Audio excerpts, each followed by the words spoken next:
여러분 안녕하세요. 찾아가는 새벽기도 시카고 예수사랑교회 조선영 목사입니다. 오늘도 어김없이 찾아오시는 주님의 은혜와 평강이 저와 여러분의 삶의 종일 풍성하기를 기도합니다. 찾아가는 새벽기도는 연합감리교회 묵상지 기쁨의 언덕으로를 말씀 본문으로 사용하고 있습니다.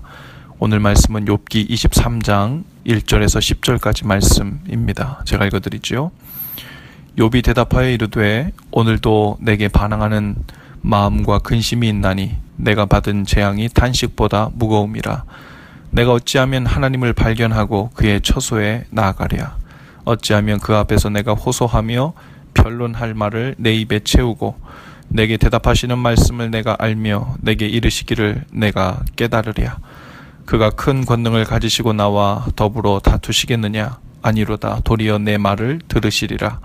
거기서는 정직한 자가 그와 변론할 수 있은즉 내가 심판자에게서 영원히 벗어나리라. 그런데 내가 앞으로 가도 그가 아니 계시고 뒤로 가도 보이지 아니하며 그가 왼쪽에서 일하시나 내가 만날 수 없고 그가 오른쪽으로 돌이키시나 배울 수 없구나. 그러나 내가 가는 길을 그가 아시나니 그가 나를 단련하신 후에는 내가 순금같이 되어 나오리라. 아멘. 오늘 본문 말씀은 욥의 세 친구 중에 엘리바스의 세 번째 말에 대한 욥의 응답입니다. 엘리바스는 세 번째 욥을 대면하면서도 욥을 대하는 그 생각과 태도가 초지일관 변함이 없었죠. 그런데 23장이 와서 욥의 태도가 달라집니다. 사뭇 차분해진 분위기예요.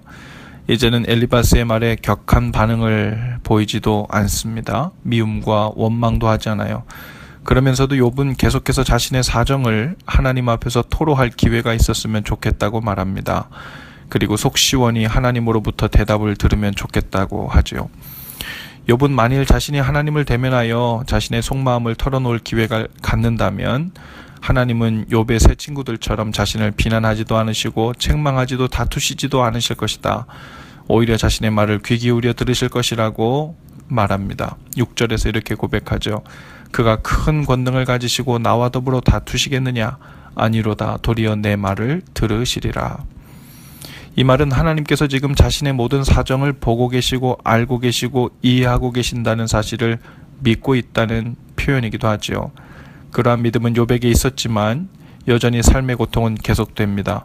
8절 9절 말씀이에요.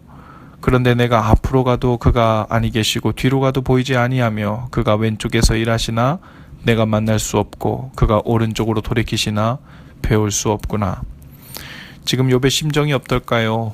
욥은 살아오는 동안 한 번도 이렇게 작정하고 자신에게서 숨어 계신 것 같은 하나님을 경험한 적이 없었죠.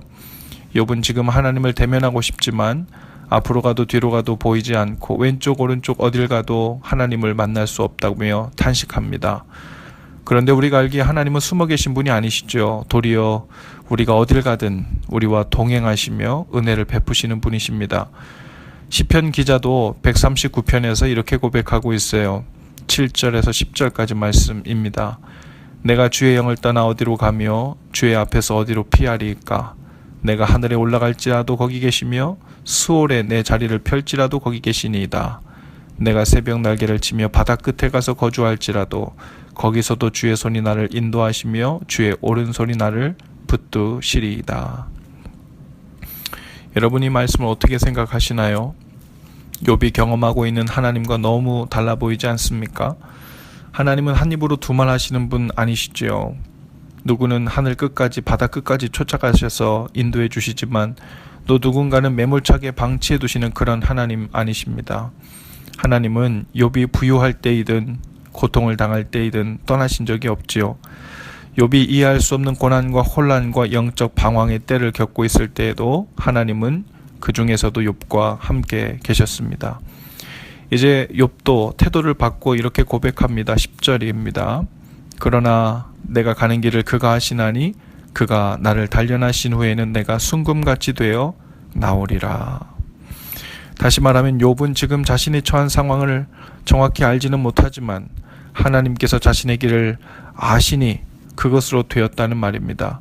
그리고 그 고통이 어떤 종류의 단련을 위한 것인지는 모르겠으나 이 암흑과 혼란의 시간을 지난 후에는 더욱 귀한 모습으로 인도될 것임을 믿고 있다는 말이죠.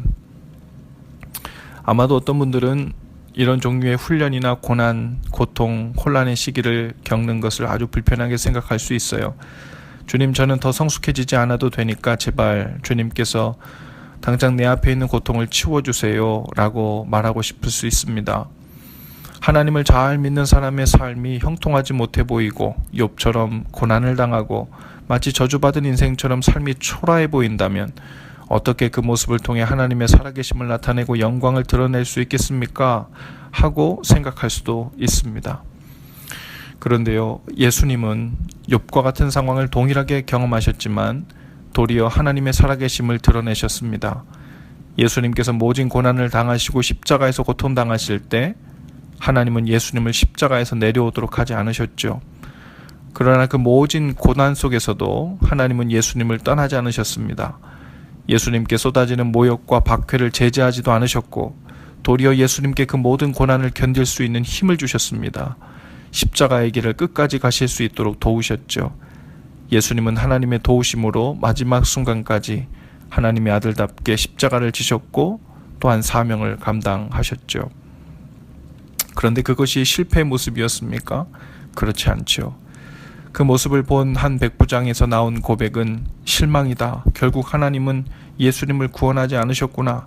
예수님은 스스로 구원할 능력이 없구나. 이런 고백이 아니었어요. 도리어 예수님이 그 고통 중에서 하나님의 뜻을 구하는 모습을 보면서 참으로 이분은 하나님의 아들이었다라고 고백하게 됩니다. 그리고 사흘 만에 하나님은 예수님을 다시 살리셔서 영원히 함께 영광을 받으시게 하셨죠. 여러분, 하나님께서 오늘 여러분의 삶 속에서도 마치 숨어 계신 것처럼 느낄 수 있어요.